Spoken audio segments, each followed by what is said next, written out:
Hello guys! For today's video, ayan, mag skincare reveal daw tayo. At ito ay requested ng ating friend na si Sis Risa Molina. Mega love shoutout sa iyo, Sisi!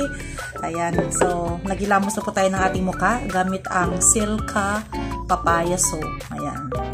Mabibili po siya sa DS at saka sa leading Philippine product here in Hong Kong. Ayan. Tapos na po tayo nagilamos.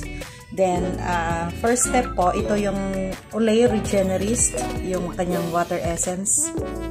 Yan, tap lang po siya. Pwede mo po siyang gamitan ng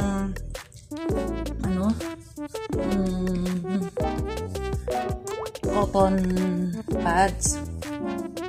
Pero sa akin, ganito na lang para lahat ng ingredients ay ma-absorb sa skin natin. Yan. Ito kasi binili ko siya sa Watsons ng one set. Ito yon. Tapos ito, Olay. Ayan. Tapos ito, yung maliit na pang light daw ng pekas kasi meron po tayong pekas dito. Pero hindi yata natatanggal. Ayan mo na. Steps. Then second step, ito po. Advanced Light Perfecting Essence. Kunti lang pong ilagay natin kasi maliit lang sa tube. Pero mabibili po siya, may malaki po siyang tube.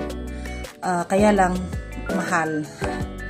Pero nakasave tayo dito kasi ano siya, one set na siya.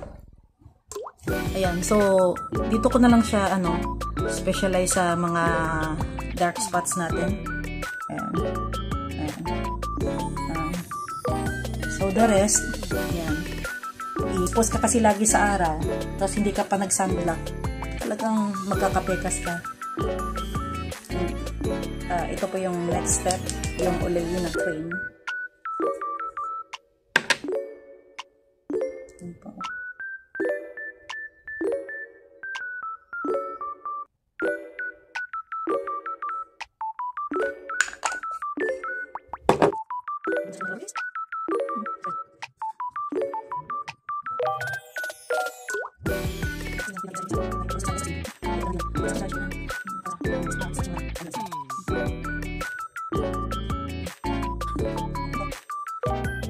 Bali, let it stand for mga 2 minutes.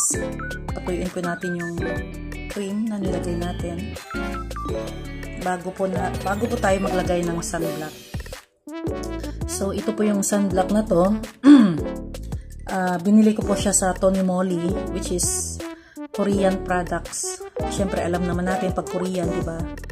Ang mga product nila maganda talaga. So, maglagay na po tayo. Kasi araw-araw po tayo nagmamarket, nakabilad lagi sa araw. So, kailangan po tayo maglagay ng sunblock. Isa madagdagan yung mga pekas natin sa mukha natin. Ayan.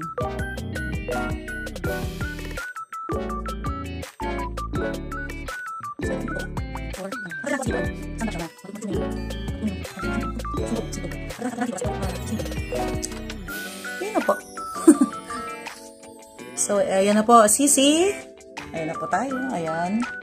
So, yan lang po yung skincare routine ko everyday. The most important talaga, maglagay ito ng sunblock. Siguro kung alam ko to before, hindi na ako nagkapekas. Kaya lang, late na nating nalaman na, na kailangan pala, everyday, magamit tayo ng sunblock. Ayan. So, thank you for watching for today's video. Charot. Nagka-video. Thank you guys, and thank you kay Sis Risa Molina. Thank you. Have a nice day. God bless. Bye. Before anything else, bago po tayo nag-morning routine, syempre, meron po tayong evening routine. So, sa gabi po, naglalagay po tayo ng facial mask. So, hindi ko po ito ginagawa every night, bali twice a week. Ayan, Most probably ginagawa ko ito sa Saturday evening kasi po the following day, Sunday, which is day off natin. So kailangan nating mag-shiny, syempre splending bongga ang ating skin, charot. So ayan po, binili ko po siya sa Tony Moly. Then, ayan. So nilagay po natin. Leave for 15 minutes. Then after that, take it out. Spread. Ayan. So, massage ng konti. Ayan na po yung ating Tony Moly facial mask. Ayan po. Ayan. O, diba? Bongga pa. Opak. O, diba? So, ayan. Feeling pretty na ang peg natin. Last, lagi ka pong mag-smile para dagdag po sa ating ganda points. At sabi nga nila, smile is the best makeup you can wear. Keep smiling!